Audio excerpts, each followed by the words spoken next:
we talk about the projects, what happens at the national level, and how to share the experiences, the challenges, etc. So I'm going to give you a quick overview. You're all familiar with the project, but just in case there are new people, etc., I'll put our conversation in a context. Next, please. All right. So as you well know, we are working.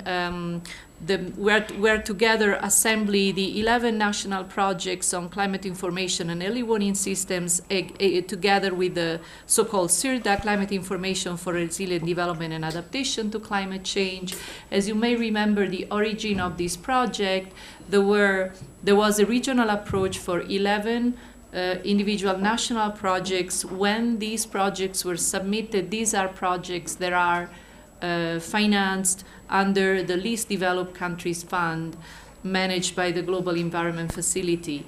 Once the 11 projects were submitted to the Council of the LDC Fund, the board asked for a regional component because they saw identical projects that would have many things in common, and they would have not approved the projects, the individual projects, if the regional component wouldn't be added to them. So we have this kind of dual effort, the national individual implementation of the 11 projects, as well as a global support program, the CIRDA, that not only provides training and support on several issues of common interest, but also allow the project to be approved and to get the money. That, as always, is pretty relevant, right? So the Global Support Program has an agenda that is your agenda. We have been asking you what you need, which are the kind of training, which is the kind of expertise you need to be enhanced by a group of experts, and the experts have been selected on your own request. So that the country-drivenness is total in this sense. And so I'm listing some of the key points of the focus of the Global Support Program that again evolves in supporting the 11 individual projects following your needs. So of course we need to access reliable weather and climate data for early warning system and in general adaptation to climate change. Data alone are meaningless for people unless they are processed and disseminated and can reach the end users. To reach the end users and make good use of the data so that they are more resilient to climate change, we need the right technologies and the right capacity to use the technologies. And we need to develop weather products for the end users so that, again, the information on weather and climate turns into resilient development to the point of saving lives. Also, we have been asked to contribute to the NAPs because, as you know, national adaptation plans need sound data to be serious and to plan adaptation in the mid and long term. Everybody says that very vocal from all the LDCs, and in particular the LDCs from this group, we need the participation of the private sector. These are things in which governments alone, people alone cannot make it. There has to be a joint effort. The private sector has a strong role, and we're helping, we hope, a lot with this subject. We just had the Uganda workshop that analyzed that. And of course, having private sector and exploring private-public partnerships and other business models can bring a higher level of sustainability and allowing, therefore, the financial resources to come in and keep flowing even at the end of the project life. Next, please. The CIRDA objectives, as you well know, are essentially provide support on national climate services in their efforts to collect, analyze, and disseminate climate information for long-term planning and adaptation. Getting into some more details, the specific objectives can be summarized as meeting the need to generate, process, and disseminate high-quality, timely weather and climate data that is comprehensive, reliable, accessible, and in a form that the end users can understand and apply. Again, adaptation is about people. and the data that cannot be understood or utilized in day-to-day life are not relevant in our case. Provide effective early warnings of extreme weather events and save lives.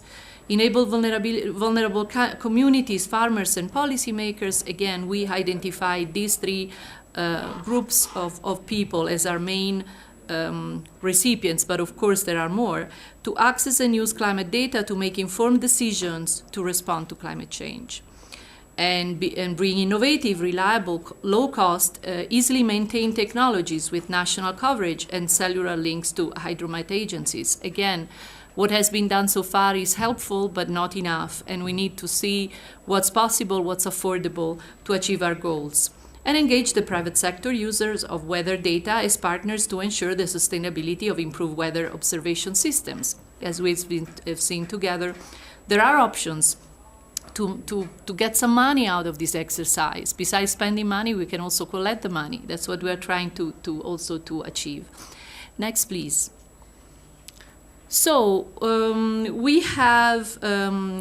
we just wanted also to remind you what we're doing this calendar year. We have the outcome 1 on enhanced capacity, and the outcome 2 on efficient and effective use of climate weather information for generating early warning systems and support adaptation plans. So we have some detailed shopping list of what we have been doing this year and that we have been accomplishing. As you know, you have asked very vocally that you needed the experts not only to come into these three times a year trainings, but also to come to your country, talk to you, sit down with you, look at all the agencies. We have been deploying experts to all partner countries, helping you on technologies, hydromet, forecasting. We have hired an hydrologist specifically because of your request, and others to sit down with you and, boots on the ground, come and sort out problems, not from a desk, but from where it's more needed. So we also have support on high-level expert support on alternative technologies and meteorology. I know that this is not an easy issue because people like to work on what they're more familiar with, but there are so many innovative technologies can help achieve our goals with much lower costs and much less difficulties for maintenance.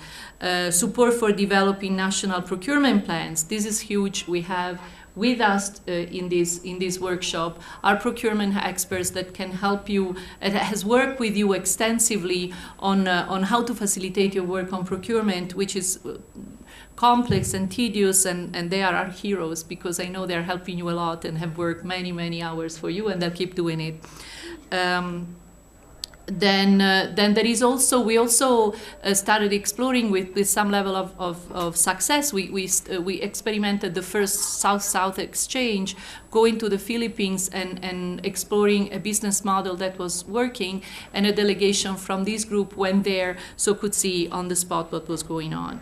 This for outcome 1 in the year 2015. For outcome 2, we are working a little bit. I say a little bit, it's a lot, but we say a little bit because it's never enough, on the digitization of the data you have on paper, and we made an effort to address it in some key countries.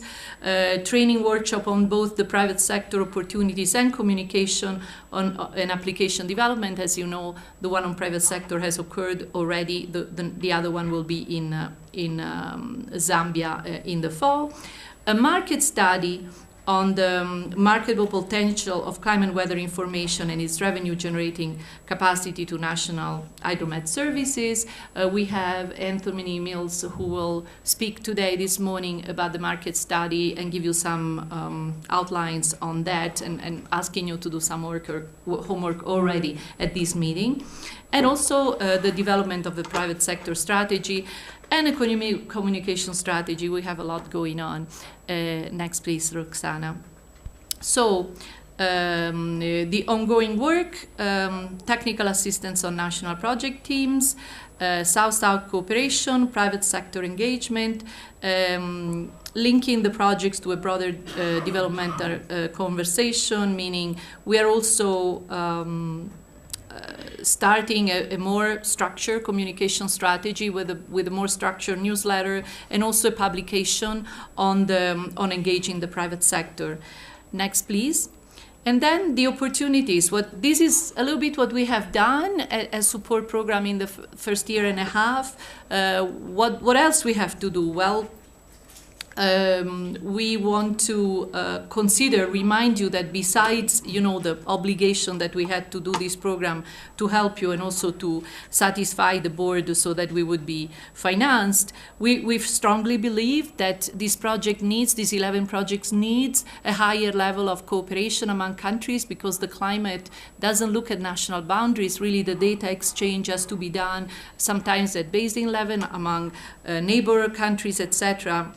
Identify the multiple steps that must be taken from the generation of the data to the utilization of the end users. I have many people in the Met offices here. Sometimes we think that it's enough to generate beautiful data and put them in a nice website or it's not enough. We need to reach the people on the ground. Otherwise, we don't help them address and tackle the risk of climate change. Explore possibility created by innovative technologies, soft and hard. We need to see what's out there, use it, and not let the technologies define what we want to do. Using them to do what we want, and multi-stakeholder involvements. Again, we've been exploring the private sector, PPPs. We know that the governments are the leads, but cannot do it alone. We wanna involve also more at different levels civil society, because that is key to adaptation. Next, please, Roxana. So now the goals of this workshop. Of course, John Snow, our training guru, Professor John Snow, will give you in more specific and detailed level the goals of this workshop. But as always, I like to give you the big picture, which is, first of all, as we said, we want you guys to have a higher level of dialogue among projects. These are national projects, but they have so many challenges in common. Talk to each other, exchange, share information. This is the main goal of this workshop. Identify and better understand national needs and capacity gaps. Again, there will be same gaps and different gaps. We want to identify them to solve them. And share the common challenges, because we can identify common solutions among national practitioners. There is a lot of knowledge in this room. Let's use this precious knowledge to be shared, so that you don't have to reinvent the wheel at every single project, but you can utilize solutions found by others. And also, why not discuss the effectiveness of the support provided through CIRDA to national project teams? Is this enough what we're doing for you? You want more? You want different things? Let us know now, and be very blunt about it. And also, let's start being proud and do some stock taking of what has been achieved so far, because we have all worked pretty hard in the first year and a half, and we are looking forward to the meeting the goals of the project in the years to come. But we can start seeing and appreciating what has been done. Next. So thank you very much, and before I ask our friend and colleague Ger Trogerman, who is the manager of Regional Services Center, thank you for hosting us. I just want to give you a little bit of housekeeping news. Yes, we do have a guest. Yes, we do have internet, of course. Yes, we do have a password. Is guest 123456778. But because this is a training meeting in which the trainers are you, please do not use it during the sessions. Please use it also during coffee breaks, during lunchtime, doing whatever before and after. But during the session, I would really, really encourage you not to be distracted too much, because you'll never know in which moment your specific experience is needed and can help the colleague who is making the presentation in that moment. So please limit the use of that to the times in which we're not meeting. With this, I thank you very much. It's early morning. Good morning to you all. No, it's a great pleasure for me to welcome you on behalf of our director here and all our colleagues at the Regional Service Center to Addis Ababa, the emerging political capital of Africa, as it likes to call itself, and to the UNDP Regional Service Center for Africa, which is newly based here in Addis since 2013. I'd like to welcome all our partners and guests from the 11 CIRDA project countries, our colleagues from the country offices, Bonizella and the project team, John Snow, the CTA, and the many colleagues I've met already yesterday very briefly. Those I haven't met, good to have you here. We're very pleased to host you here because the work you do as CIRDA, and I'm not even going to try without looking at a paper to spell out CIRDA. In the UN there is a tendency to create an acronym for almost everything. Even if it's just a simple word, you create an acronym. In this case, for CIRDA, I think it's well needed and well deserved, and it's a good acronym to have. So I will only talk about CIRDA, and if you want me to spell it out, I will look at my paper and read it for you. Okay. The work you do in the framework of this program is very important to us. Climate adaptation, disaster risk reduction, and resilience is at the heart of what UNDP does. It's at the heart of UNDP's strategic plan globally, but it's also at the heart of what we do here at the Regional Service Center for Africa in Addis Ababa. I'd like to just quickly summarize for you or give you an overview of who we are and what we do, so that you have an orientation as to where you are and who you can connect with in the context of this workshop. Because I think there will be multiple opportunities for you to make links to other colleagues in different areas and to broaden your horizon around your project and your actual work. The Regional Service Center for Africa works from 3 locations. We have our main office here in Addis, and we have 2 sub-offices, if you wish, one in Dakar, Senegal, and one in Nairobi, Kenya, just next door. But the next door office in Kenya looks after Great Lakes-related issues in particular, so it has a very particular focus. Our Dakar office is quite needed because the continent we serve is huge, and you cannot do that from the corner of East Africa. You have to be able to spread your presence a little bit. We are structured in a number of critical teams around UNDP's strategic plan, and some of them will already then ring a bell with you, I think, as you proceed in your work. Very central to what you do is our cluster for climate change and resilience and disaster risk reduction, led by my colleague Aliou Dia, which also works very closely with the Jeff team here in the building. The other teams, it's very quickly summarized. There's one on inclusive growth and sustainable development, which equally links back to the Jeff and equally links back to CIRDA, the longer-term planning work you do under CIRDA, as opposed to the immediate life-saving type of ambition that the climate information necessarily entails. And then in the middle of the 2 teams, there is a team on democratic governance and peace building, which again has automatic linkages not only into the political sphere but also into the disaster risk reduction and crisis elements of our work. So all these 3 teams are quite closely interlinked and closely linked to the work of the Global Environment Facility Africa team that is based here in the center.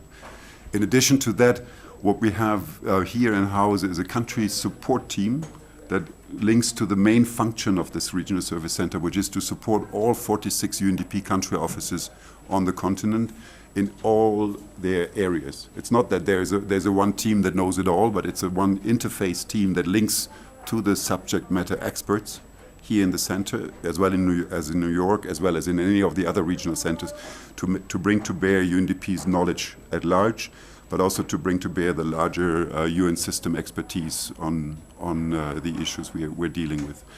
So country support is one leg on which the center walks. The second leg, again, it links back to CIRDA, is everything we do at a sub-regional, regional or continental level or in a multi-country context. Basically everything that our country offices across the continent do not cover directly. Everything that is cross-border, everything that involves a larger group of countries. But the primary purpose of the center, as it has in the name, is a service center. We are here to support our offices, we are here to support our projects and programs, and we do hope that the linkages between what you do under the framework of CIRDA and what we do in the context of policy advisory work can be strengthened as we go along. Because the JEF is a really very central and important piece of the center here. When you walk through the building, I hope you will have time in between. When I look at the program, I don't think there is that much time, so I hope you can carve out a little bit time along the way. When you walk through the building, the entire 6th floor is occupied by our JEF colleagues, covering all the different areas of JEF Africa. And the colleagues on climate change, resilience and disaster risk reductions are right next door to it on the 5th floor. So it's as close as possible. Please do make an effort to go and see them. UNDP in general covers the floors 4 to 8 in this building, 4, 5, 6, 7, 8, from health and development on the 4th floor to the resilience, disaster risk reduction and climate change folks on the 5th floor. The country support team equally on the 5th floor, JEF on the 6th floor, the governance team on the 7th floor, and the inclusive growth and sustainable development team on the 8th floor.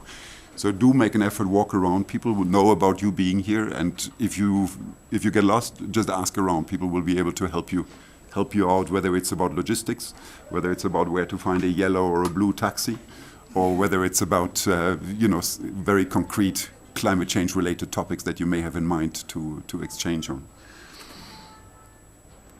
I believe that this workshop also comes at a very opportune time for you as you are nearing the midterm of your activities to take stock, to see where and how to expand on impact and on delivery and how you effectively communicate and report. My only encouragement from the perspective of the management of the center here for your workshop would be to always look at opportunities to link up to what we do at country level in terms of upstream policy advisory work, and what we do at regional level in terms of upstream policy advisory work. The most perfect project at the end will not reach its ultimate goals if it doesn't help to change the policy environment in which we all operate, whether that's at a national level, at a regional, or at a continental level.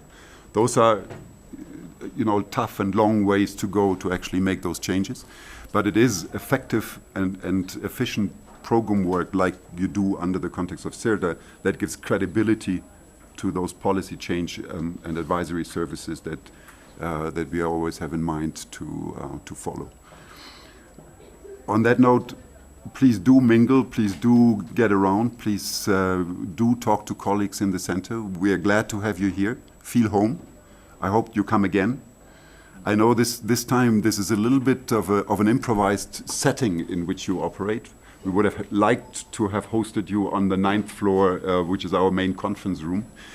But as human as offices tend to be, there was a little glitch in booking terms, and I hope the improvised arrangement that we have found together will serve your purpose and actually leave you with a good feeling of being here at the center, and will lead you back to Addis Ababa in the near term. For now, good luck with your workshop and best of success. Thank you very much. Thank you. Thank you guys so much. We really count on you and your colleagues, in particular, of course, our beloved Ben Laroquette, and I'm inviting now John Snow to come and talk about it. Top of our purpose here is to share your success stories. We can learn from one another, and hence Body's remarks that you're the trainers here. The staff on the CIRDA program are actually here in large part to listen to you, to hear what you have to say about your successes, your challenges, and that gets me to the second part of the purpose up here: identify and discuss how best to address common challenges. Because as we have visited around to many of your countries, it's clear that there are commonalities. Each of you face unique things, but there's also common things, and we want to provide you an opportunity to share those with one another. Let's go to the goals statement. Now here, my university background shows up because I have too many words on the slide, but I couldn't get it down any tighter than this in the time available. As I was saying, the idea is for us to learn from one another. What challenges have you overcome? What are you facing? Where can others help? To further understand and be able to utilize the resources that are available to you now in the CIRDA staff. And that takes me to the agenda. If you want to quickly glance down to 10:30 this morning, we're going to introduce some new people to you and let you hear from them for a few minutes each. These are new resource people that are available to come and visit. And for example, we now have a hydrologist on board, and so you'll hear from him during that period. We're also going to hear later today, and I'll touch on that in a minute, about a lot of things that are going on in the procurement area to facilitate getting equipment, but more than that, getting services to you in a very timely manner in the field. And the list goes on up here for all sorts of things that we are attempting to do. And then the bottom bullet there, the third one, is begin development of recommendations and plans for moving beyond simply acquiring and deploying equipment and acquiring some more data, but actually using that to deliver the early warnings, the climate information that is really the core of this program. If all we did was buy more equipment and put it out in the field, this program would not be a success. These latter 2 years, maybe a third year remaining, really is going to focus more and more on using data to provide products and services. So that's my take on the purpose and goals of this meeting. Let's look a little briefly at the agenda. As you can see, when we're done here in a few minutes. My name's Greg Benchwick. My job here is to formulate a communication strategy for the CIRDA program. For me, good communications can serve as a tailwind for effective project implementation. Good communication can build political will to support projects as they move forward. And I think that we need to have integrated communications throughout the project cycle in order to ensure the sustainability of the projects. It, of course, is a good way to engage with donor support, but it's also a good way to engage on the country level to build support for initiatives that are at times challenging to push through. It also allows for the scaling and sharing up of innovations. And I think we discussed that a little earlier with Gert's comments, that by sharing lessons learned from the projects, we can scale up what we're doing. For me, one of our biggest challenges is building both internal and external communications. I think good internal communication makes for good external communication. We need to learn to talk to each other before we learn to talk to the broader community. And we need to find a way to democratize the information and the way we share it. That means that we're not going to do as much top-down communications as much as bottom-up communications and listening exercises. Being a good communicator is about being an effective listener, and I think that's something that's been underscored from the beginning. What am I going to do out of this meeting? My hope is to come up with some country fact sheets and understand the specific strengths, weaknesses, opportunities, threats of the projects, and to broaden our strategy to address any obstacles you may have. So I will be available to answer any questions. Each day we'll be posting the PowerPoints that are being shared online on the UNDP CIRDA project page. Good morning. My name is Joost Roetjes. Like John said, I'm the new support specialist on hydrology in the team. My background is actually in hydrology and meteorology. So I'm not only looking at the rain after it fell, but I'm also capable of looking at rain before it falls or when it falls. And I'm there for you for any help with your hydrometeorological and hydrological observation networks, the creation of hydrological information, etc., etc. So it goes from the sensors in the field, making sure these sensors are capable of transmitting their information by GPRS or other wireless means to your data center, and then to process these data, to do runoff modeling, etc., to see where the peaks in runoff are going to be, etc., and to integrate the hydrological information with, well, ideally the meteorological information, because I think you can't see the two separate from each other. It's one system, so I think it's important, even in countries where there's a separate meteorological agency and a separate hydrological agency, to get these two agencies to work together in integrated water resources management. Besides the technical support, well, besides the technical in-country support, I'll also be playing a role in setting up the LTA for hydrology. And that's something where I'm hoping for your help during this meeting and after this meeting, because you have the experience, you have the specific questions, and you know the requirements to which the system should adhere.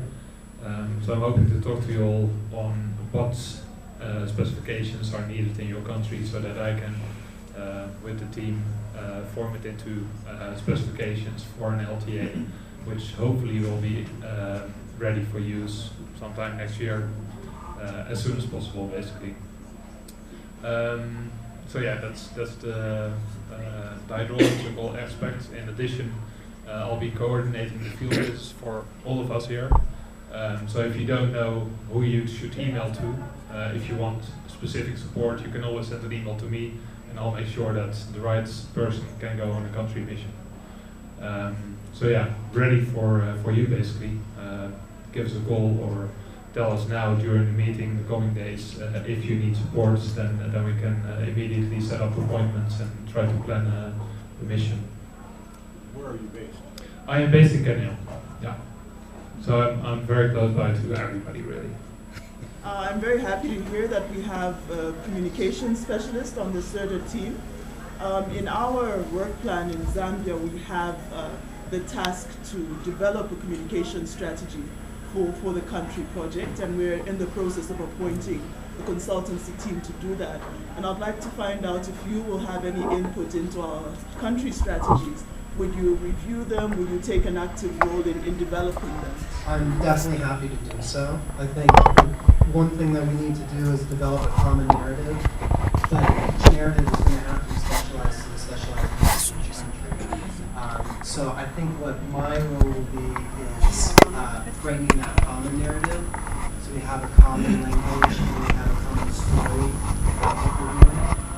But then within your communication strategy, you will be making that specific, but I would be happy to help. And during the breakouts, if people wish to talk to me, I'm available. I saw another hand over here behind the TV camera.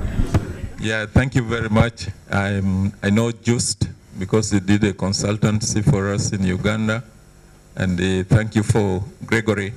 For Just, at the moment we are at the stage of doing the final evaluation for hydrological equipment, and the exercise, the procurement exercise, has been done at the country level.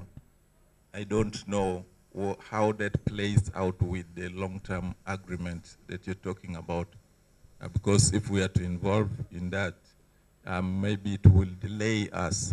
So, but we need your advice. And then to Gregory, in Uganda, we hired a communications strategy specialist, basically to develop one for the Uganda National Meteorological Services. And already the final output deliverable is in place. Maybe the best we can do is to share with you his final deliverable, and you give your comments. Thank you. Thanks, Pascal. Yeah, so like I mentioned, well, like you know, at the moment there is no LTA for hydrology. I'll be working on that. But later during this meeting, I think John will brief us on LTAs, or Metalena will talk about the LTA on meteorology. That's almost in place. And the LTA on hydrology is probably going to be structured similarly. So it's going to be modular. There's going to be a monitoring component, there's going to be a data transmission component, there's going to be a product development component, there's going to be training and support, etc. And we spoke last Friday, we spoke with the Ethiopian directors for hydrology, and they told us about something similar to what you're telling. We've already got some parts in place, and how can we use the LTA? Because the LTA is going to be modular, you can basically mix and match. You can say, okay, well, we've got, for example, the observation equipment, and we've got the data transmission sorted, but we would require more training. And that's something you can take from the LTA, or we require help with specific product development. So you can, if you have already started developing your own systems, your own observational systems, for example, but you're still lacking in other areas, then you can say, okay, well, let's look up this LTA, and we'll take several components that we can add on to our existing system. And you mentioned the time it will take. Well, it will take time before the LTA is in place, but once it is in place, it's going to save a lot of time, because you don't need the tendering process, you don't need to negotiate, because the prices have already been negotiated. So once the LTA is in place, it will take time before it's in place, but once it's in place, it's going to save a lot of time, and it's going to make it a lot clearer to choose what you need and to add it onto your existing system. We'll cover a lot more on LTA before we're done here. Joe, one thing you might say, what countries have you visited so far? I have been to, well, the first proper mission was to Burkina. I've been there in June, July, end of June, beginning of July. And I went together with Gamini here. So Gamini worked with the DGM, the Directorate for Meteorology, and I worked with the Hydrology Department. Well, we've been looking at modernization, the hydrological observation systems in Burkina. So basically, well, not quite the LTA, but we've been looking at specifications for new equipment for Burkina. And like you mentioned, Pascal, I've been to Uganda on a different contract early this year. And then, well, I have visited some other countries in Africa, not doing CIRDA. But yeah, for CIRDA, so far Burkina, and Ethiopia, of course. Yes, Ethiopia as well. Yeah, and the next one probably Liberia. We'll see. Yeah, my name is Ngamini Jean Blaise, native from Cameroon, senior meteorologist.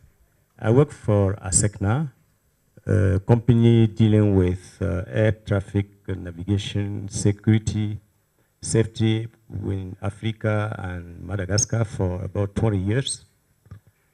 This last 6 years, I was in charge of the network. I mean, for the 17 countries, that ASECNA countries, with looking at the equipment and how they actually manage the network and the stations. So I know quite a number of things on equipment and stations, meteorological stations. One of the things we do when I was in ASECNA was like to coordinate the AMA project that was in Africa for AMA was monsoon analysis and multidisciplinary analysis in West Africa. That took place between 2005 and 2009. So one of the achievements was in that project. In the meantime, I'm now working with CIRDA as country support for West Africa in meteorology and technology for now.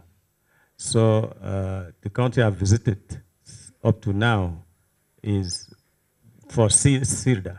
It's only Burkina Faso, as just tell you.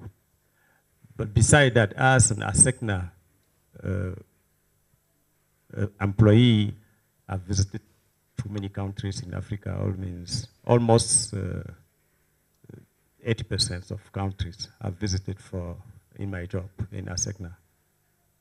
So I think that's about it. Questions for Gamini?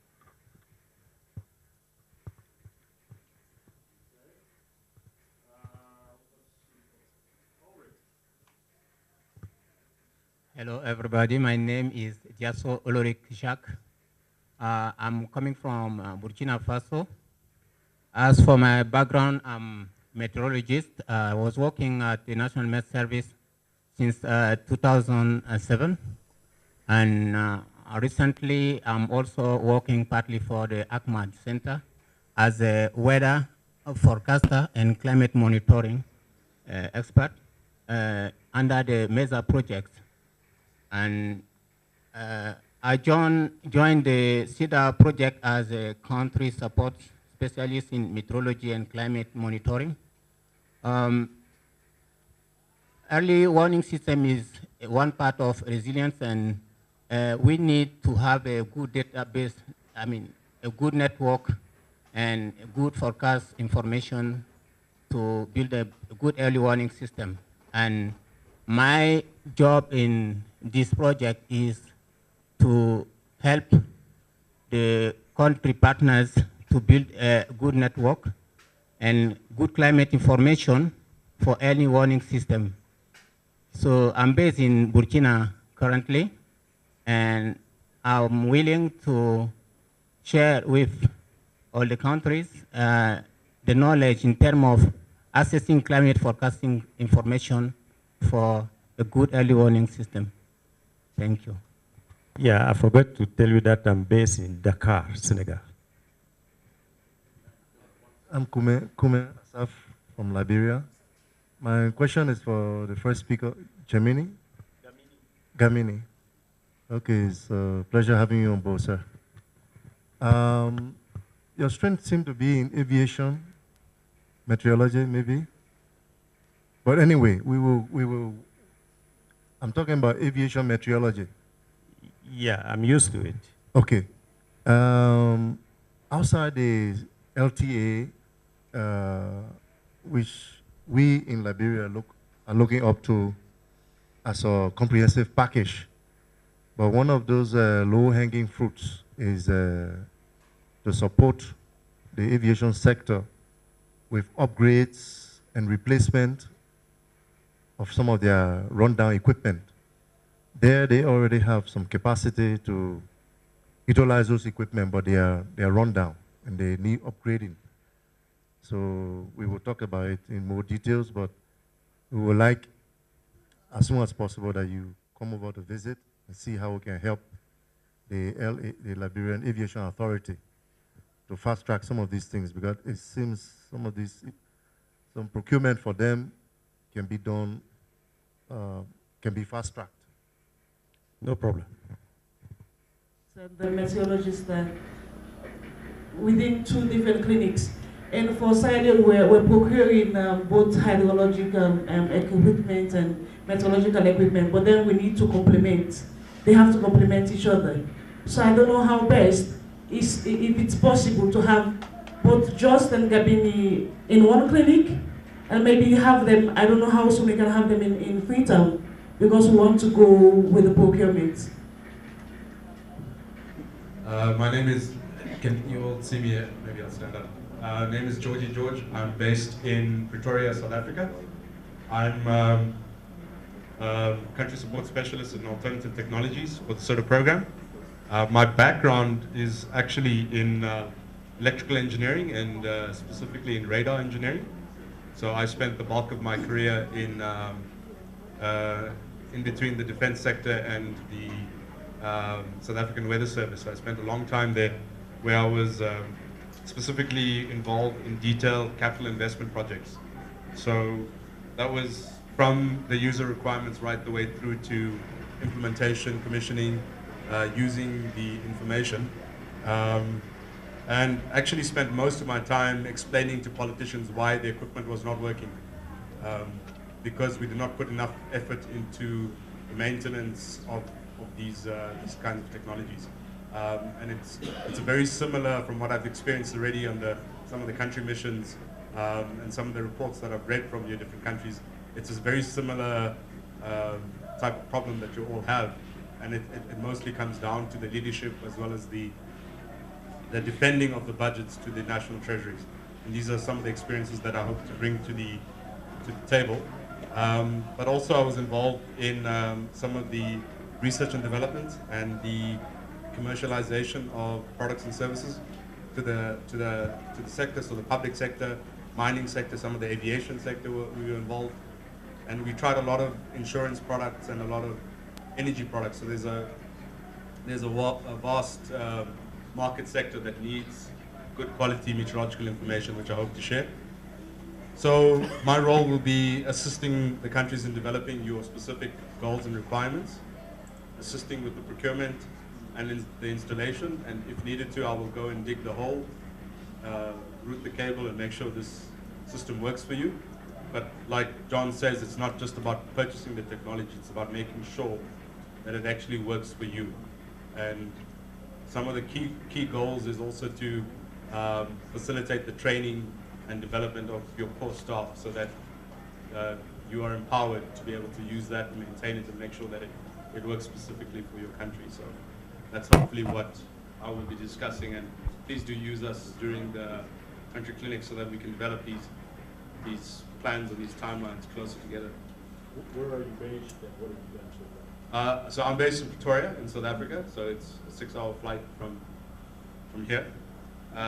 So far we've visited in great detail with UNMA, the Ugandan National Meteorological Authority, and we've had good engagements with their technical staff and some of the commercial sector. So we've sort of discussed on the implementation side as well as the end user side on the usage of meteorological information, and there seems to be good traction on both ends. We now need to try and make that work together. So I would be very happy to hear more about it, and also how you defended the national budget. And it's one of the very critical issues in Burkina. So if you could elaborate more on that. Sure.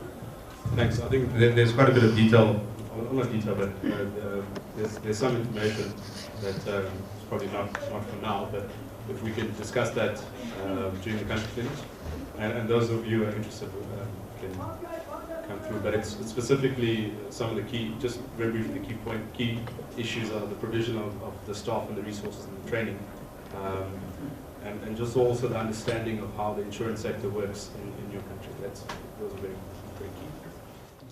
Thank you very much, George. My name is Khalid from the Uganda National Meteorological Authority from Uganda.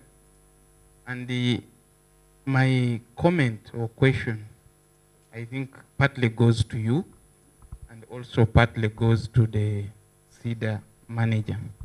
One of the things that the manager emphasized was the exploration of the possibilities of innovative technologies. And she cited the example of the project managers were, I think, facilitated to go for like a study tour in Philippines. So like I'm aware like locally in Uganda, the National University, that is Makerere University, is leading an initiative on trying to clone automatic weather stations. And basically the resources are not enough because we are in touch with that initiative. I don't know, are there possibilities for this project to support initiatives like that? Because we think that if we want really to explore these possibilities of encouraging innovation in technology, that maybe could be one of the areas that we are looking at. Then the other area which also goes, I think, partly to the CIRDA project manager is they also put some emphasis on digitization, I think, of data. So we also have some of those initiatives maybe you could be aware of when you visited Uganda, of trying to develop like softwares for data management, which I think is like a broad area where there's a very big weakness, especially in the med services in Africa. So I don't know, are there possibilities of really trying to explore some of such initiatives which are being developed in the countries to get support from this project? Thank you, Khalid. Regarding the universities, I think there is scope for us to try and integrate some of the work that they're doing into the project, but that would be through the meteorological authority, of course, because they would be a stakeholder to your efforts. So we would just come in and try and help you determine how best to try and support that kind of initiative. The fact that they're doing the research and development initiatives into automatic weather stations is fantastic. We will definitely try. We just didn't have a chance to meet them this time when we went, but hopefully in the follow-up there's also service providers. Does that answer your question?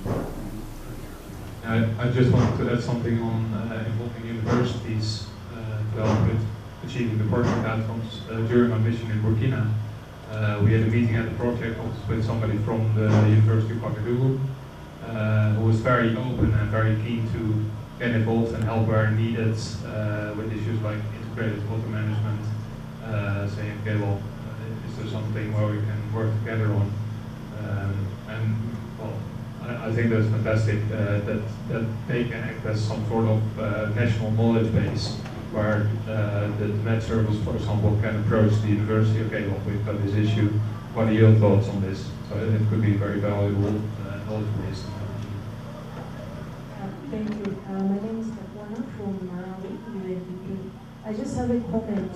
I think it's a good initiative to have a couple of experts in the various areas that the program is working on in the different countries.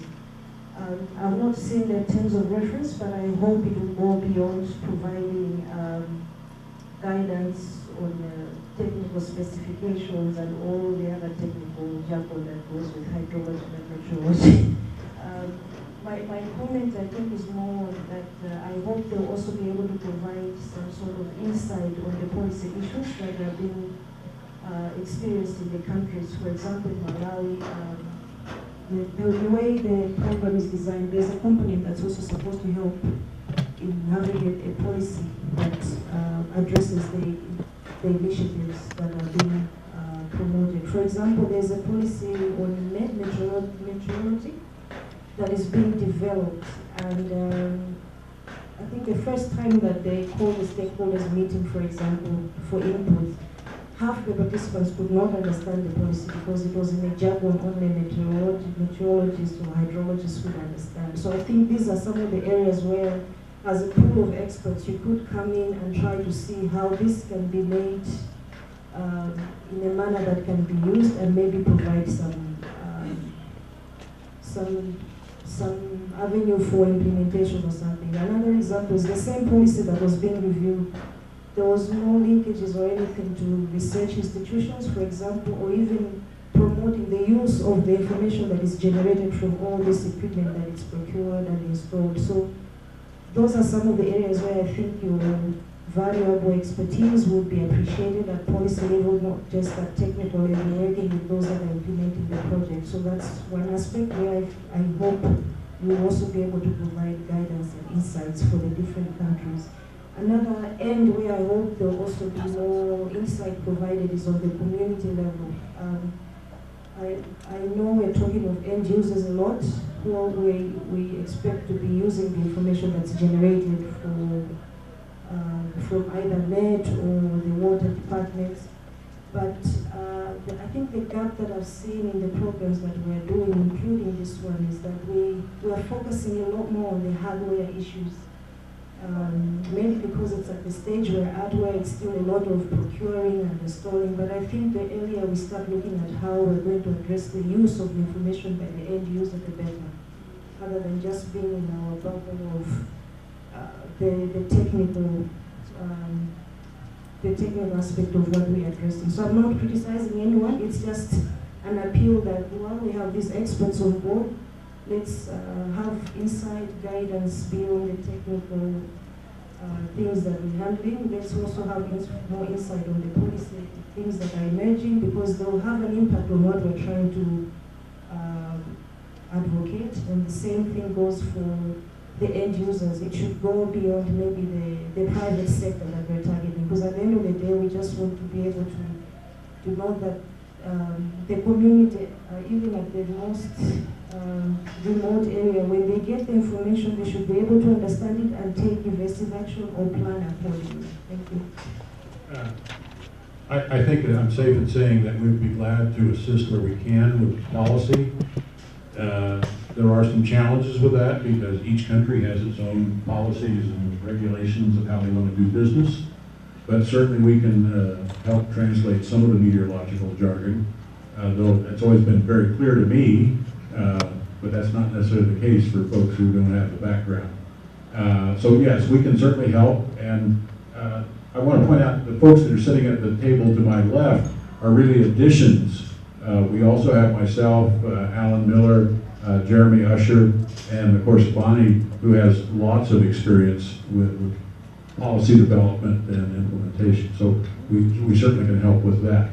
I think you are going to see a shift as we move forward into 2016 with more emphasis on the communication side of getting the word out and how do we do that.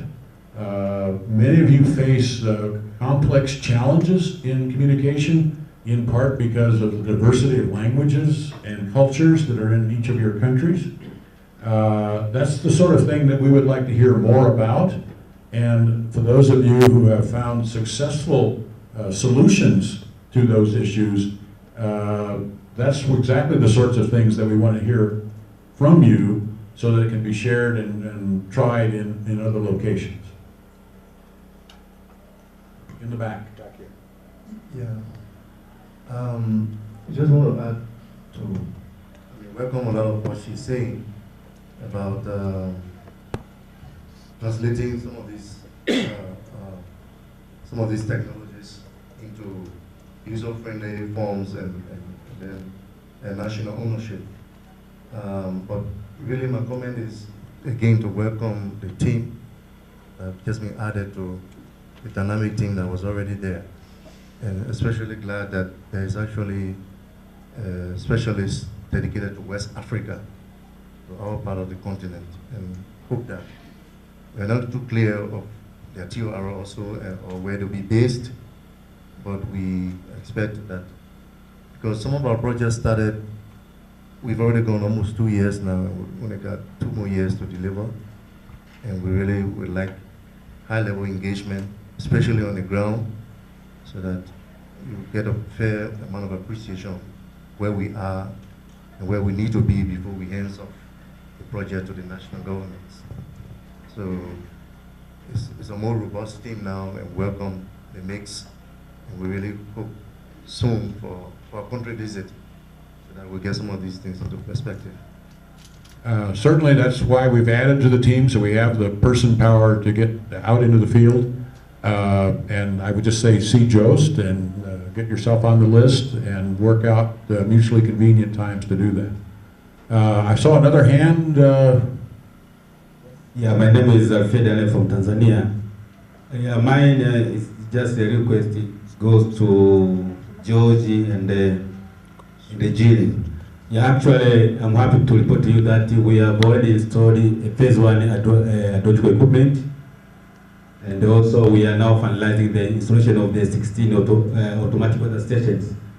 Now, just try to ask if there will be a possibility, if we can have you just try to visit these stations and also try to advise how best we can capture in the use of this equipment. Yeah, we'll be happy to come and take a look at it. I assume you're going to present some of this information in the country presentations. So once we can hear the detail of what's been installed and what how the system has been integrated, then we can definitely give some initial advice now, but we definitely will be happy to come and see in country what you've done and give you design a end user solution.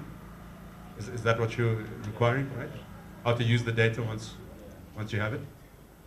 Yeah, you said the first phase was hydrology? Yeah, with the, in our plan, in the first year, we had the plan of supporting installment of hydrological equipment. Yeah. So that one we have done, and we have already installed the equipment. And we are looking to start the operation as soon as possible. And also for the automatic weather station, we had the plan of supporting the Tanzania Meteorological to install 16 automatic weather stations. They are now finalizing, and by the end of this month or next month, this equipment will be ready for operations. Now, what I will say that just to benefit from the seed experts, I will just think that if there will be a possibility for your team, just come in to visit to see the equipment, and also you can just try to give us your technical advice on that. And for the gene, we are looking to install the flood forecasting models. So I'm just looking for the support. How are you going to support us in terms of introducing this technology for us to be able to do the flood forecasting? Yeah, like Georgie said, we'll be most happy to visit you, and I'm looking forward to your country presentation to see more about where you're at. But it's it's the perfect moment to work together on this.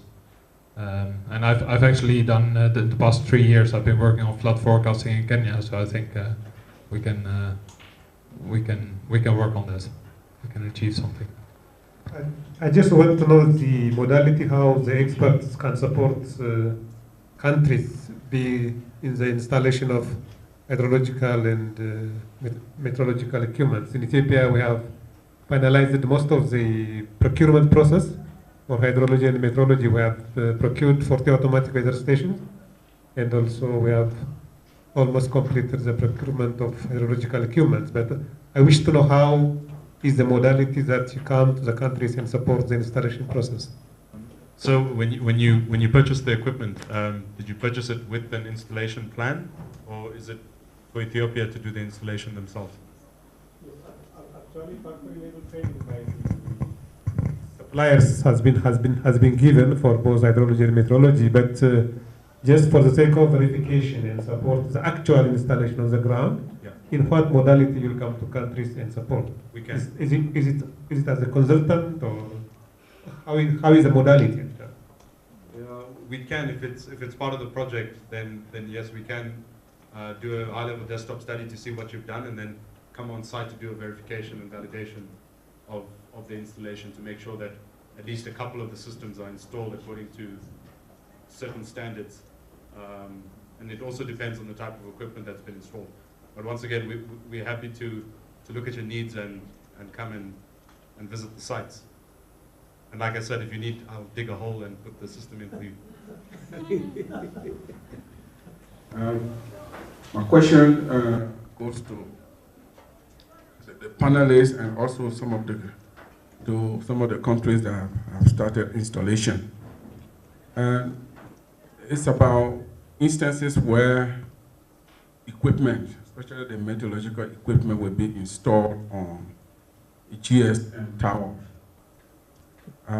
In those cases, is it the RTA holder that will be responsible for negotiating with the GSM company, or is it the government that will be responsible for negotiating those kind of arrangements for equipment to be installed on GSM towers? Because those GSM towers are private property owned by companies. So that's a question asking, because I know we may get there. So I would like to hear how some of the countries are handling this, and also from you, how will this be done? Thank you. I think that's a good question. It may vary with the country, depending upon the nature of who owns the tower and who's making the necessary arrangements for the installation.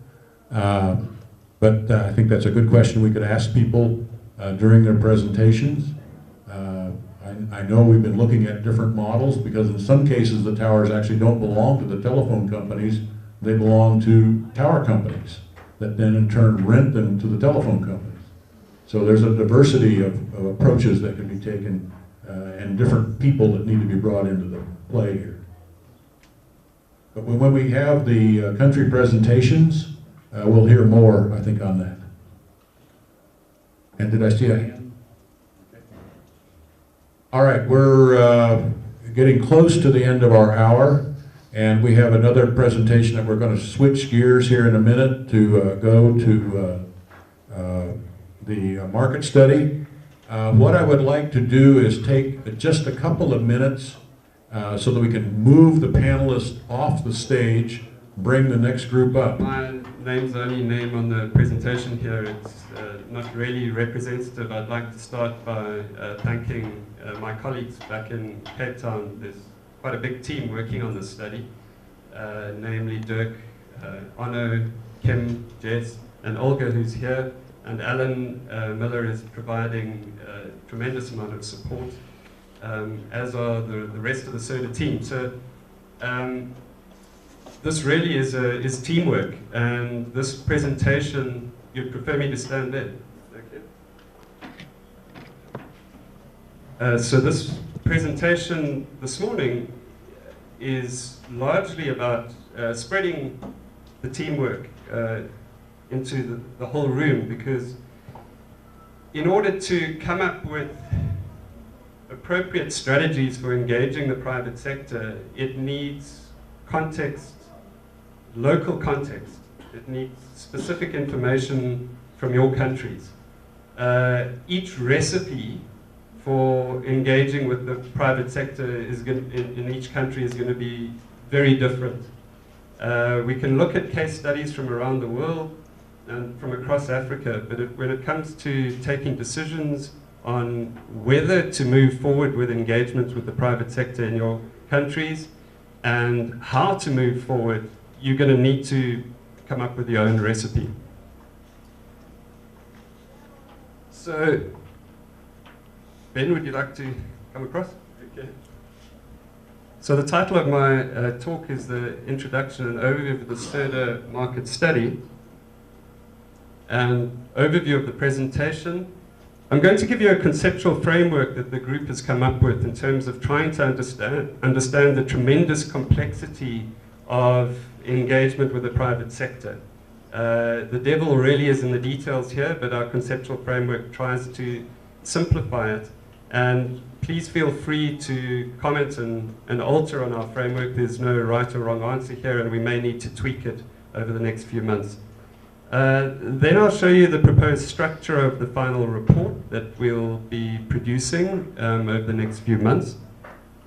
I then want to have a pause and bring in some breaking news from the World Meteorological Congress that I don't think many people will be aware of. Just an exciting pause, very relevant to the private sector. Section 4 and into the real heart of the presentation is some ideas emerging on how to facilitate engagement between the Met agencies and the private sector. Please note that these are very preliminary. We're only a couple of weeks into the study. It's a study that will last 3-4 months. So we don't have all the details. I'm just giving you a few ideas, and those ideas need to be built upon to generate a report that will hopefully enable you to create your own recipes. What barriers, common barriers are emerging will be the next theme, and then the timeline for the market study, they are called an assessment. And finally, this talk is only lasting 20 to 30 minutes. You'll note that it's an hour-and-a-half session in your agenda. That's because an hour of the time is going to be engagement with you to start collecting that information that's needed to create the local context. Our first step is getting the status quo of what's happening in the CIRDA countries in order to build upon our market study. So, the conceptual framework that we've developed is as follows. You start on the left here. There public-based organizations, NGOs and research institutions that are doing a tremendous amount of data collection, data processing, data interpretation. That is a big platform of information upon which the private sector and government rely. So we've compartmentalized them, and we need to be very aware of their contribution in this whole system and build synergies with them. I think that's a given. I don't think that will be particularly controversial. Then we've got our Met services and hydrological services, namely yourselves. Then other weather data generators, like agencies, entities that produce satellite data.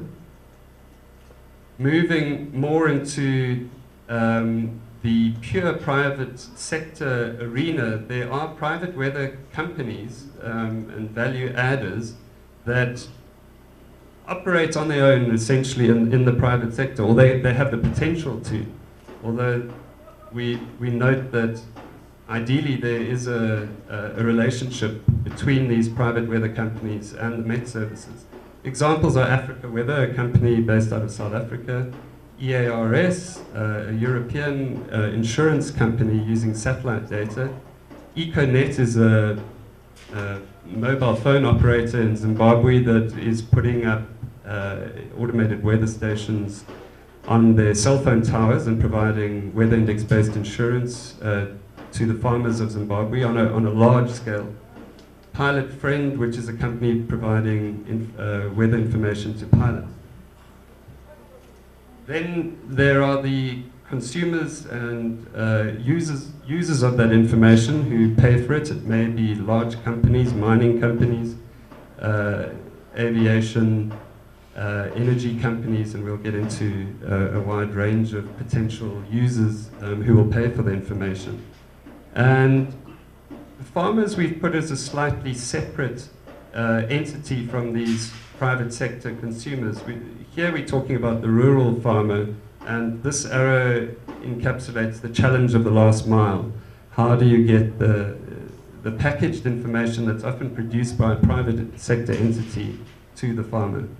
And of course, the arrows linking many of these boxes, signifying the various relationships, and highlighting the complexity of the entire system. So the structure of our market study, sorry, I wrote assessment there again, I flip-flop between the two terms,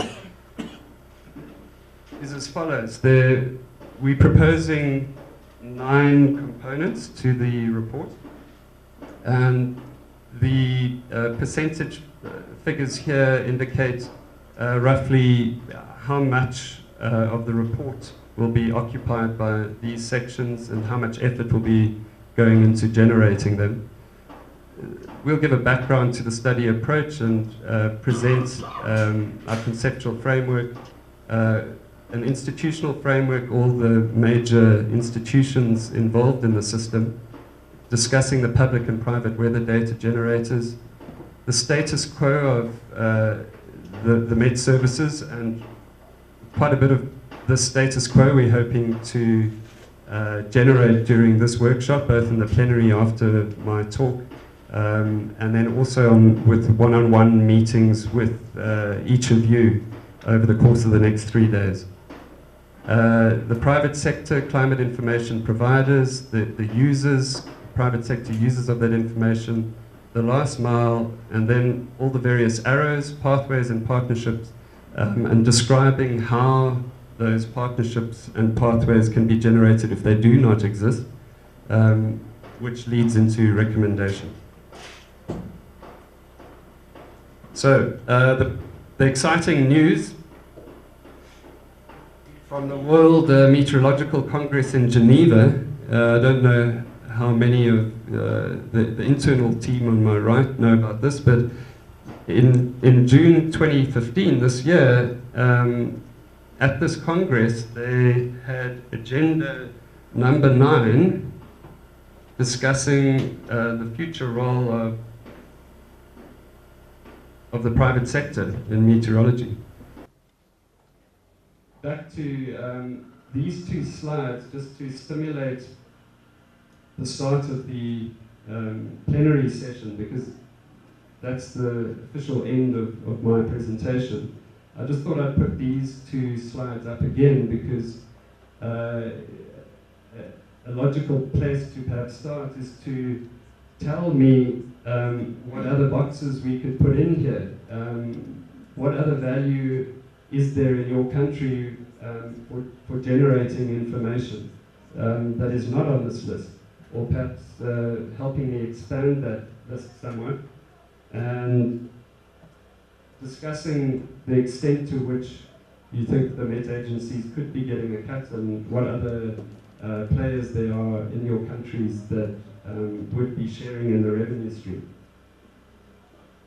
And that is the credibility of the National Meteorological Service. Is a lot of things hinge on the quality of the products that the Met Service provides.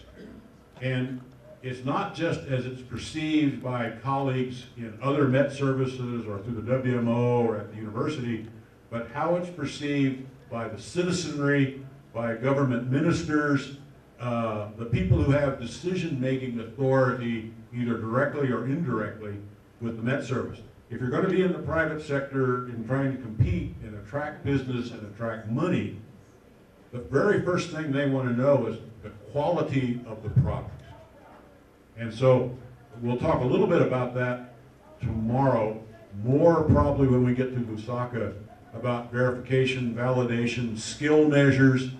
All of those are very important things that you need to be able to roll off your tongue in talking with folks.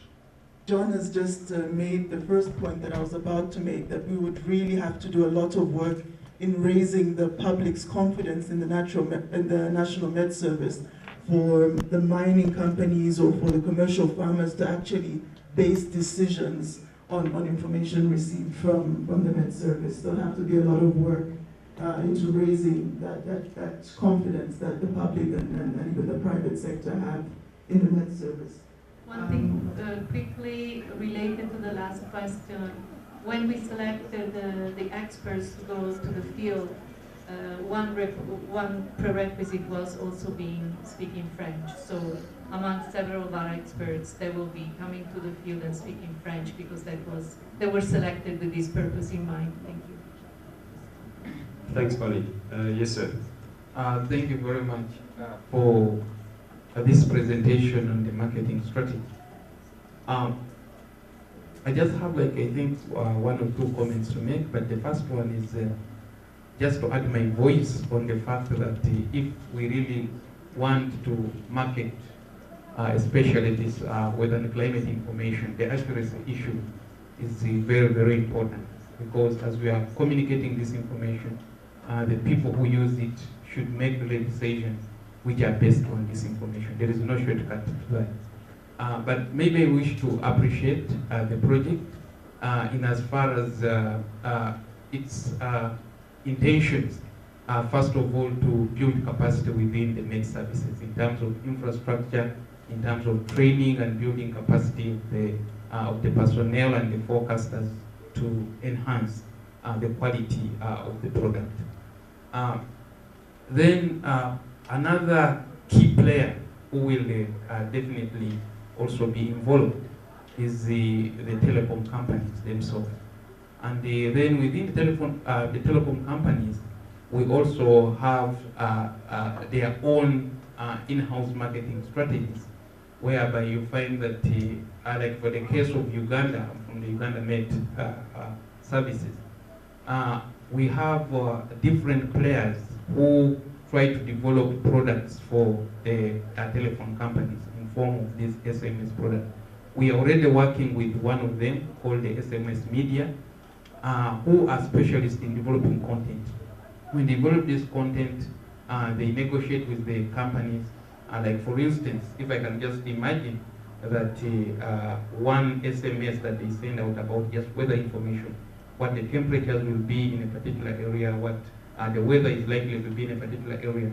And then every recipient who receives this information on request maybe pays like $1 for the SMS.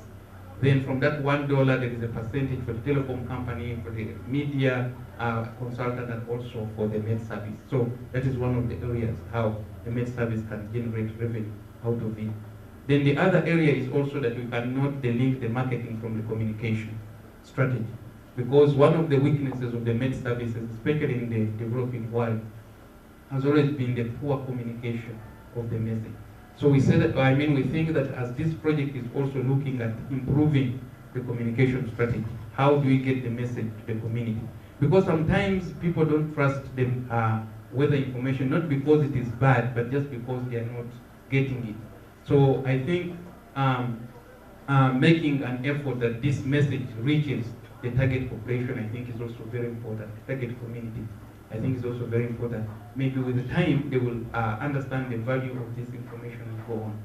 Then there is maybe just also, in addition to the insurance scheme, which is which you have just commented about in Kenya, there is also something which is happening under the African Union, which is called the African Risk Capacity.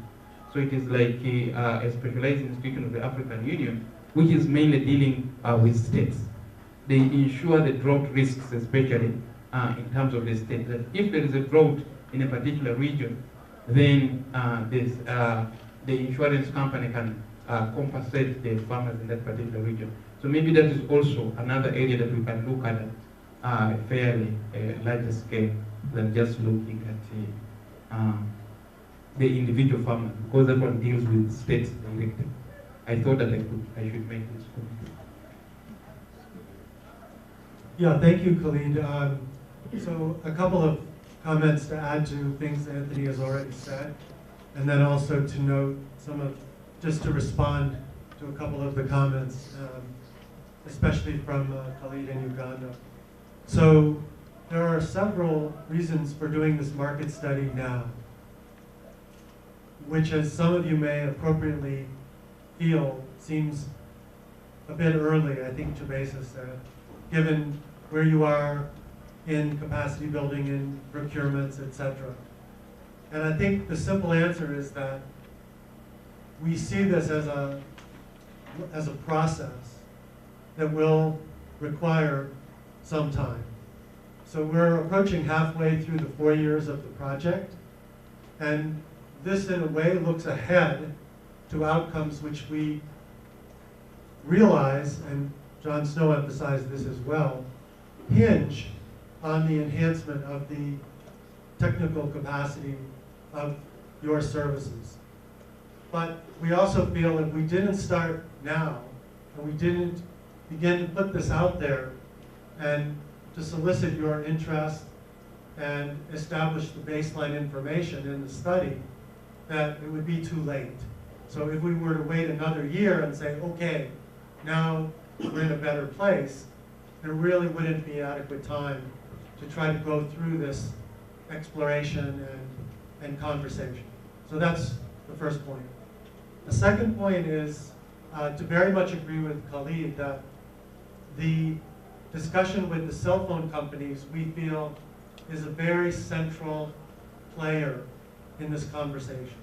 So we just came, Georgie, Jeremy Usher, who couldn't join us for this week, and I, from Uganda, we met with all the cell phone companies. We also met with the tower companies.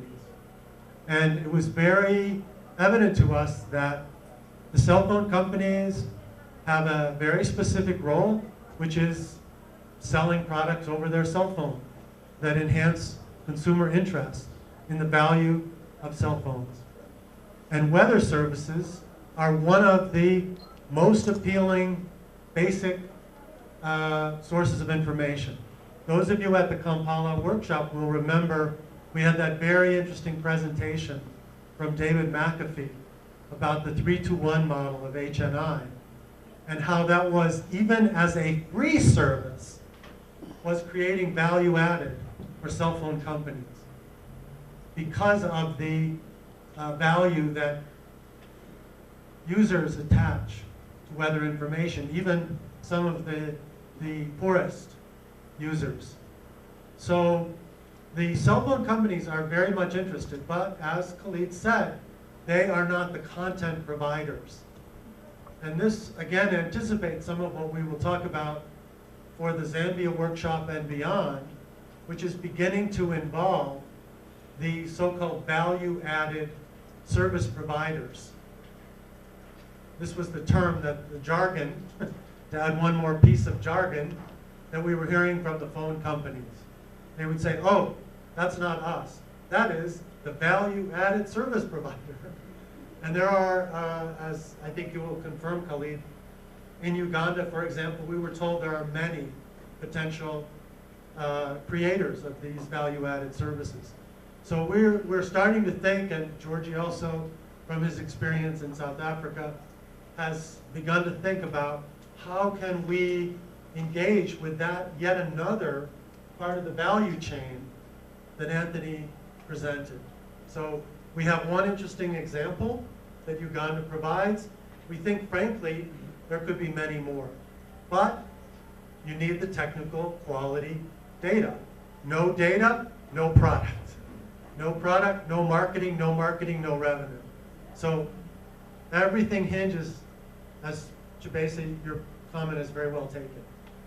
One other comment, which is, where is the support and the capacity building going to come from?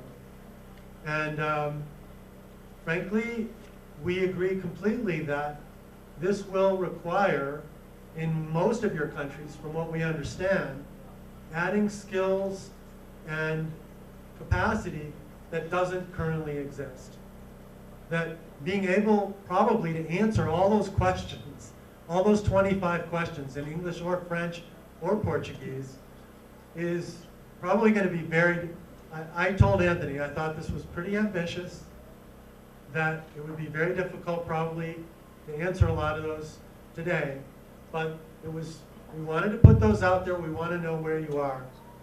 So what kind of support can we provide? Well, I think, you know, Bonnie has been very consistent in backing us up.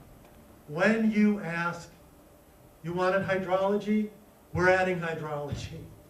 If, as Anthony put it out there, if this is a support you want, if this is a conversation you want to pursue, then am I fair, Bonnie, in saying we will explore how to do that? Now, again, those of you in Kampala may remember we had Michael Opaji from the International Finance Corporation Public-Private Partnership Office attend and briefly present. I think he was a little confused why we invited him, because he has never been asked to do a PPP, frankly, for hydromet services. And we had to explain, well, you've done it for health, you've done it for education, you've done it for tourist lodges. Why not do it if there is a business product that can result in shared revenue, as is being done in many other parts of the world? So Michael came, I've been in touch with him, but he and I have agreed he's not going to come until we know there are countries who want to work with us. But that's just to say that whether it's Michael and IFC, we will find that capacity. And I think all credit to the UNDP in that my perception is, tell us if we're wrong, when you've asked for some kind of technical support, we've done our best to try to respond. And that's why I think even your comments this morning already, we've been, you know, trying our best to say, you know, Joost is going to be on the road a lot, I think, because we are hearing a lot of requests to have that follow-up on hydrology. So, you know, it's going to be taxing. We'll have to work around finding an appropriate schedule, etc. But we're not, I think this is another key point here. We realize this is a bit different. You're all going to buy hardware. You're all going to work on, we think, emergency warning services. But we realize that your readiness and interest to pursue this kind of engagement with the private sector is at different points. It's at different levels of readiness. It's, you know, your legal frameworks, your capacity. You need to take, many of you, other steps and perhaps come back to us in a year, whatever that might be. So we're totally prepared to accept that. But I just wanted to, excuse me for taking a little bit of time here, but I think it was essential to just kind of explain where this is in the overall picture. And just to make it clear that we will work with those of you who see this as clearly something part of your strategy and something you want to begin talking about looking ahead. Because this conversation is going to be a process. This is not like ordering from the LTA. You know, you're going to hear from Madalena. We think that the procurement has done a fantastic job of making it as easy as possible for you to customize and get delivery and get moving literally in a matter of weeks. This is not going to happen. We don't have the LTA for the PPP. This is not going to work that way. This is going to have to be a process of working with you in which you're prepared to make clear that you want it, that you know, that you have the political support, you have the right legal frameworks for the kind of arrangements. But on the other hand, I think Anthony has also pointed to the pot of gold at the end of the rainbow, if you will, which is that there is a lot of really interesting, exciting, and significant benefits, and we'll return to this topic some in the focus sessions and in the one-on-ones. So again, my apologies for being a bit extended, but I wanted to kind of put this into context and into some perspective. So I'll turn it back to you to, we still have time, I think, for further, for comments, questions, etc. Thanks very much, Alan. Could I ask a broad question? Is there traction on the private sector taking place that our team is aware of? You know, are there any examples you can add? For their team, it's not our team. Yes, your team, your teams on the ground in the 11 countries. Does any of that on the board resonate? Is there scope for building on those? Is it already happening in your countries? I know that it's happening in Ethiopia in the hydropower sector. Thank you very much. I'm Lamin Maiture from the Gambia. In addition to, as a coastal state, in addition to aviation, which is our big customer, we also are dealing with fisher folks. And at the moment, what we are doing now is we are in the process of transforming the department to become an agency. In order to assess the value of the information that we are giving, as a government state, we will provide information at no cost to them. Now we thought we need to gauge their level of appreciation of the information, since it's at free of charge, and to see whether they will be willing to pay for the service. We wrote to them to say that we are stopping the service because we can no more continue providing the service. And they responded immediately. They said, no, you don't need to support, you don't need to stop the service because it's helping us in our operations, daily operations. What we can do as an organization, we can talk to government, so that government can at least support you in carrying out that activity. From our level, we now know that if we even ask them, are you willing to pay for the service? Some of them are ready to pay, because most of them are these artisanal fishermen. They are willing to pay. And based on that, we said, okay, we'll continue with the service.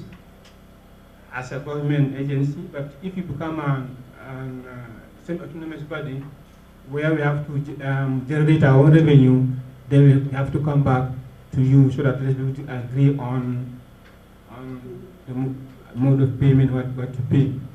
That's why when I received your mail, Anthony, I mentioned all those things in the we said we could discuss more here. So that's what, in addition to aviation, you can add marine also, because it's, for some of us from the coastal countries, we rely on fishing a lot, and they are using weather information a lot now. Thank you. Thank you very much.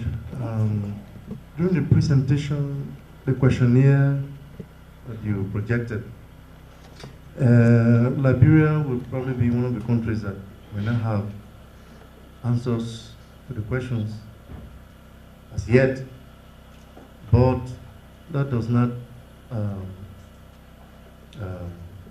say that that such a study will not be needed and the private partnership will not be needed, because there are a number of industries or sectors that will be in need of this climate information. And probably we are at a good stage where we can start to look into this and how to really start a negotiation going. Because during our engagements with the forestry sector, for instance,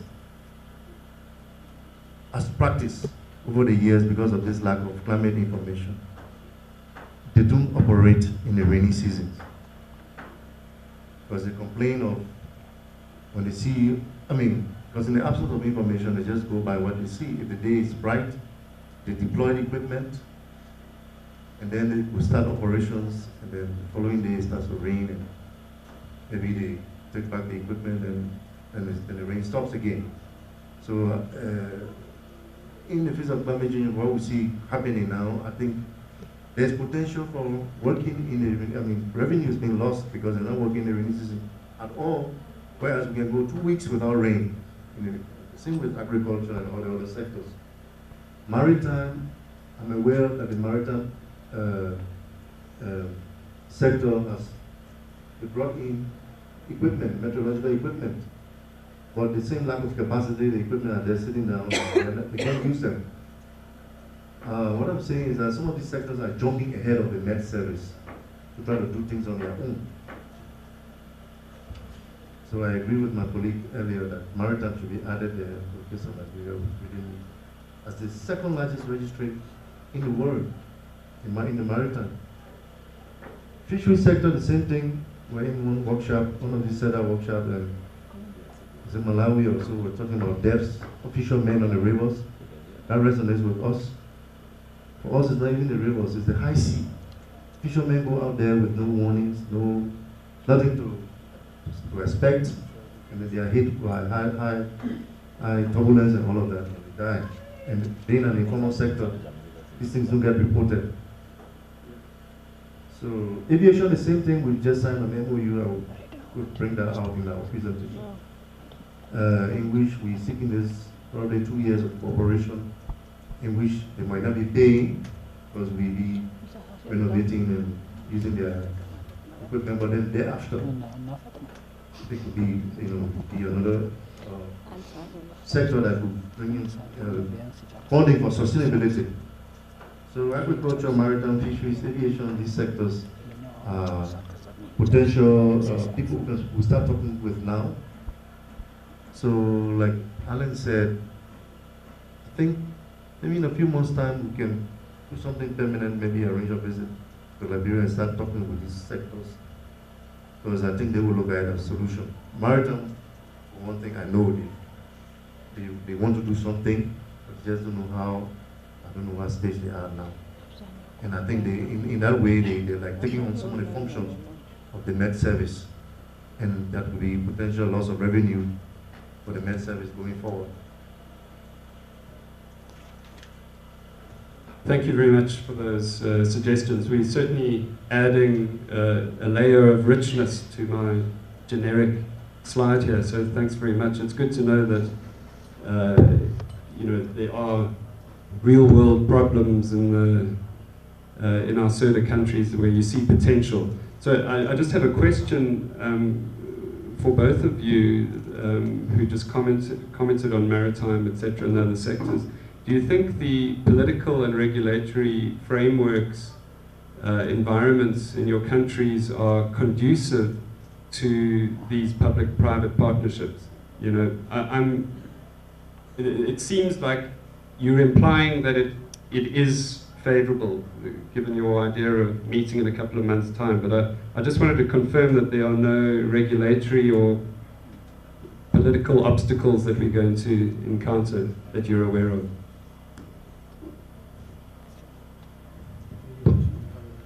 No, I don't think there's any hurdle like that, because just with some of the difficulties we've been facing, I think it can be solved through dialogue, because some of these structures were not in place, or were weak, or over the years different ideas have changed. Some of the mandates were not enforced. So the Met agency really needs to, and these are some of the things we've been working on, to go and remind or put in place or claim your mandate, that you are the regulatory, and then or you are the provider of this information. I don't think there's any problem as such. We can go into the details of it, and certainly when we get back home, we can find out some of this information. We can dig them out, because this is the environment under which we're going to be working. So we need to make sure that the hurdles are clear. So far, bringing these sectors, identifying the sectors that need Met services, we've done that, and then establishing that the meteorological service is being strengthened to provide these services to them. That is also being done, but that going forward there will be a price, a cost for these services. This is where we are now, and that's where we see the potential for your team. Could I just add a quick question on the maritime specifically? So we heard something about the regional entity that exists for aviation in West Africa with a SECNA. And it would seem like maritime would be another one where there's some logic in having some collaborative approach or regional approach. Is that something that's been raised or considered yet, or has it just not been part of the conversation? I think there's this. I think that's what they're working with now, this regional collaboration. But what I hear is that they wanted their own structures on the ground. I don't know what I'm answering your question, but I can find out. If I understand from Gamini correctly, they are actually coordinating and acting as an information sharing body and aggregator. So there is a system of local observations. And no local observations. Yeah, my name is Abbas Kitogo from UNDP Tanzania.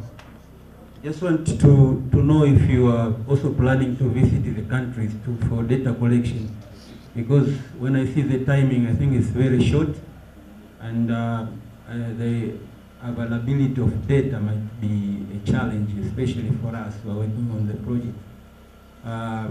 Some institutions are not ready to share the information, so that I think the amount of information that you want is too much.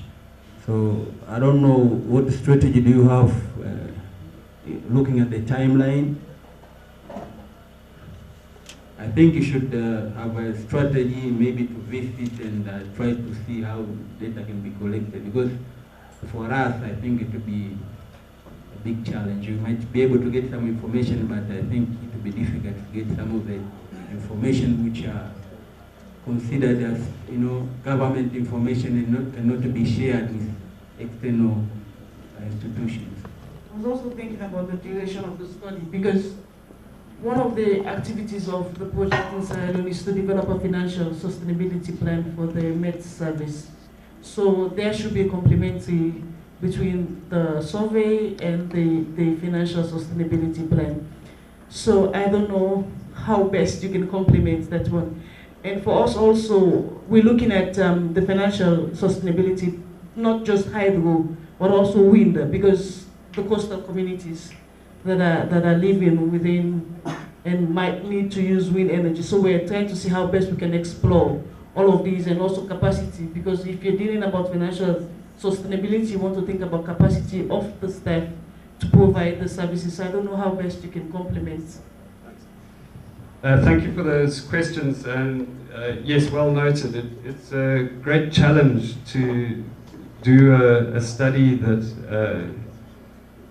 that dives deep into all 11 countries, and you know, the time frame certainly isn't conducive to that.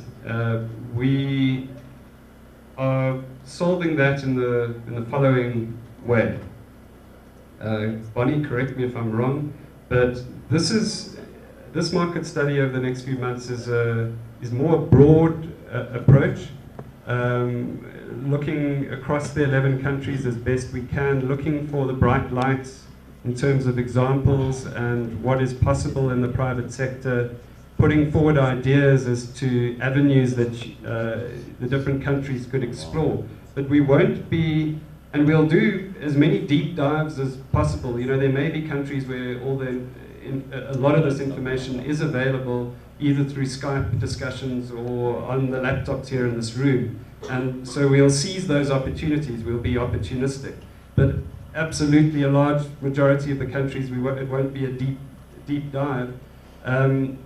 However, we don't see that as problematic, because we see this as an ongoing process over the next 2 years.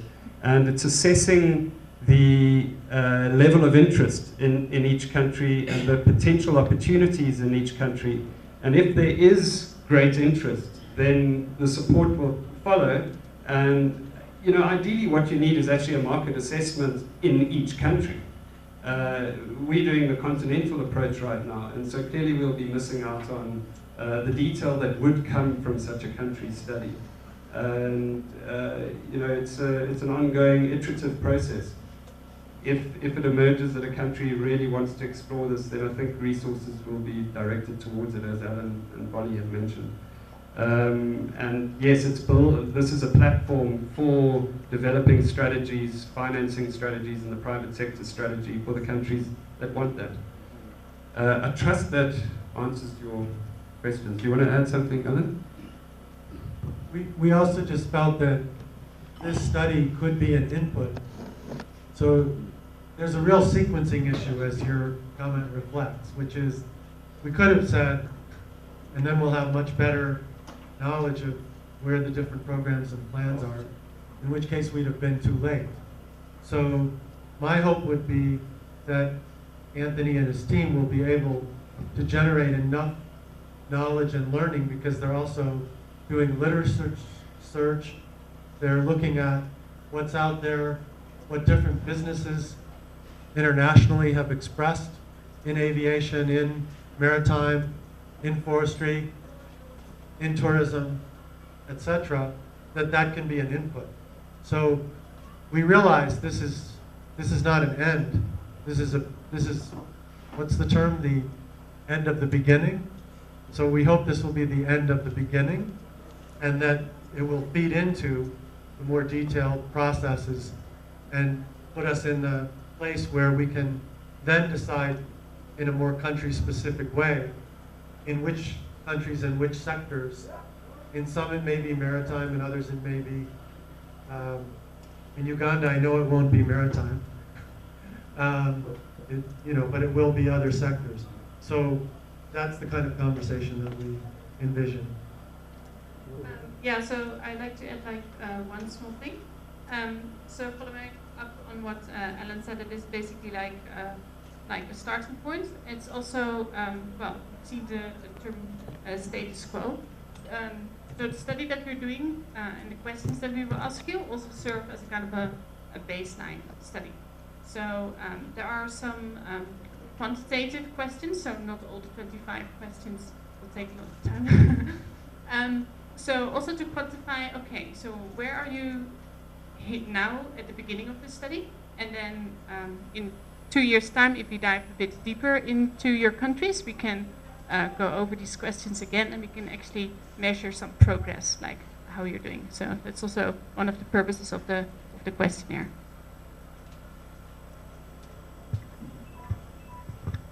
Pascal? Yeah, thank you. Yeah, my suggestion is that there are countries that already have institutional memory of the content that you're looking for. In the case of Uganda, you know very well, we hired a consultant to do a cost benefit and marketing analysis, which was quite detailed, specifically focusing on the Uganda National Meteorology Authority. And you know, Just is on your team now, is the resource. And then also, there was an elaborate study that was done on the modernization of UNMA, and that report is available. So in a nutshell, what I'm saying is, to expedite the deliverable for this market study, it would be better to pull the reports, the resources, the studies from all these 11 countries, and then your team has a desk review of whatever resources is there. And from your analysis, then you would be able to identify area of deepening the study according to country-specific needs. Thank you very much. Thank you. That point is very well noted. I know Uganda has those studies. I'm hoping such studies will also emerge from the other countries. Please could you search your laptops, send emails to your colleagues to find out if such studies were done. That's exactly the type of information that will fast track us to the level of detail that clearly we all would like. Thanks. Any further questions? I see we're approaching lunch. Mark? Just a comment really. Maybe it's worth thinking about the links to the products, which we'll be maybe talking about in the following workshop, because this is an opportunity now to sort of like help design those products if we have an idea of what may be the interest in private companies buying those products. So there can be some links there that might be worth. That will require some time. So we're approaching halfway through the 4 years of the project, and this in a way looks ahead to outcomes which we realize, and John Snow emphasized this as well, hinge on the enhancement of the technical capacity of your services. But we also feel that we didn't start now, and we didn't begin to put this out there and to solicit your interest and establish the baseline information in the study, that it would be too late. So if we were to wait another year and say, okay, now we're in a better place, there really wouldn't be adequate time to try to go through this exploration and conversation. So that's the first point. The second point is to very much agree with Khalid that the discussion with the cell phone companies, we feel, is a very central player in this conversation. So we just came, Georgie, Jeremy Usher, who couldn't join us for this week, and I, from Uganda, we met with all the cell phone companies. We also met with the tower companies. And it was very evident to us that the cell phone companies have a very specific role, which is selling products over their cell phone that enhance consumer interest in the value of cell phones. And weather services are one of the most appealing basic sources of information. Those of you at the Kampala workshop will remember we had that very interesting presentation from David McAfee about the 3-to-1 model of HNI, and how that was, even as a free service, was creating value added for cell phone companies because of the value that users attach to weather information, even some of the poorest users. So The cell phone companies are very much interested, but as Khalid said, they are not the content providers. Certainly didn't trust insurance products based on such weather data. But slowly and surely, as they realize that, hang on, these payouts actually do reflect what's happening on the ground in terms of lack of rain, drought conditions in particular, the uptake just spiraled. It just went exponential. And so the effects of that quality in the private sector are huge. Couldn't agree more. Merci. Je m'excuse, je m'exprime en français. D'abord, je vous remercie pour cette initiative qui contribue à faire une étude de marché sur les possibilités qui nous sont offertes. Mais seulement, je voudrais attirer votre attention, parce que peut-être vous allez l'omettre. Le CIRDA a eu à demander récemment à ce qu'on puisse les fournir un certain nombre d'informations relatives aux différents secteurs de tableau que vous avez donné. Et nous avons essayé de renseigner ce tableau que nous avons envoyé. Mais je tiens à attirer votre attention. Je vois que M. Joss est là, M. Jean est là, pour permettre aux différents pays de pouvoir contribuer.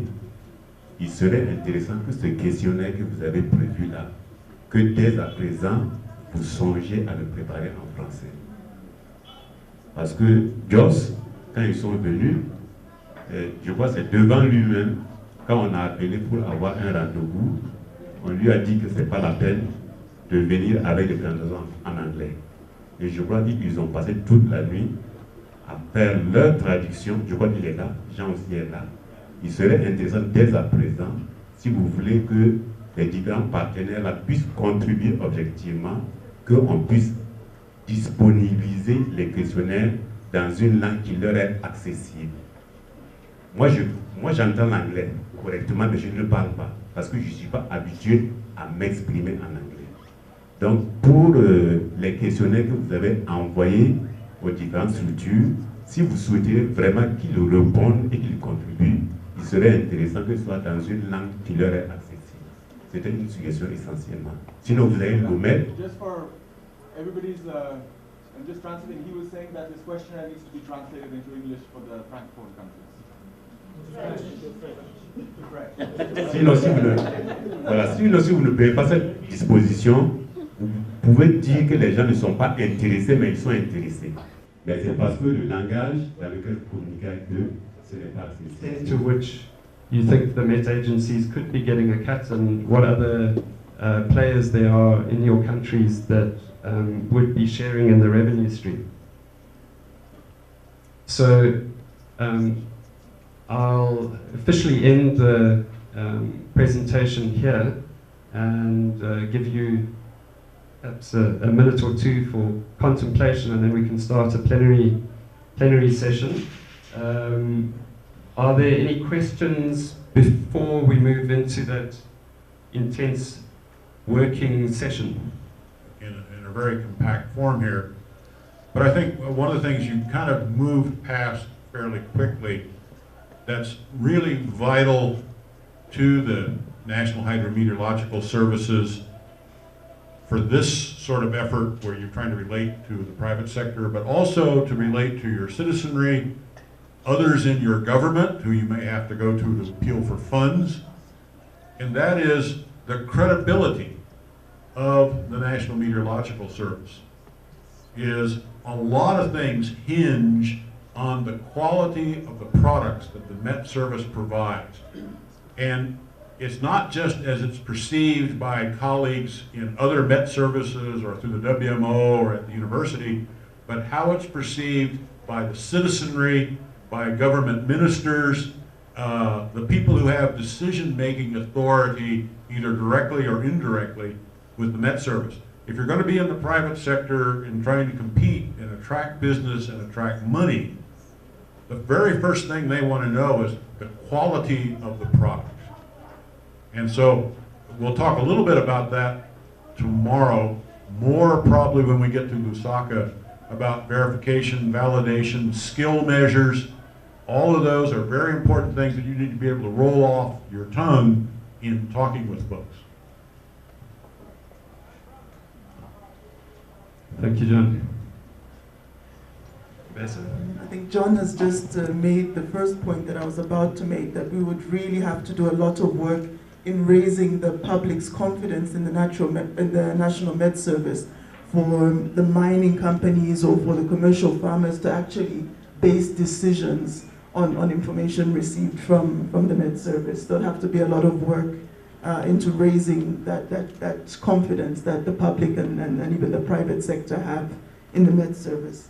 My second point has to do with, this is very interesting and very exciting as a means of sustaining all of the new technology that this program is going to bring in. But I think one of the weaknesses that we might have as Med Services and as the UNDP project managers supporting them is that we are mostly groups of engineers and meteorologists. So the capacity to negotiate and structure a PPP is something that we may lack. So will this market study, or will one of the outputs of this market study be some capacity development in that regard? Thank you. Thanks, Jabesa. Just to answer your question, if that's a recurring theme, then we would certainly be highlighting it in the recommendations. And the fact that you've raised it here in this formal setting will mean that your points will go into the study and will certainly be taken into account, and both well noted. Perhaps just a response to John and yourself on the quality aspect. Absolutely, as quality improves, there's a potentially a virtuous cycle where the income streams and uptake by the private sector increases automatically, a kind of word of mouth effect. The classic example is the weather index-based insurance scheme in Kenya with Syngenta and Safaricom, where they're using the M-Pesa model for transferring payouts.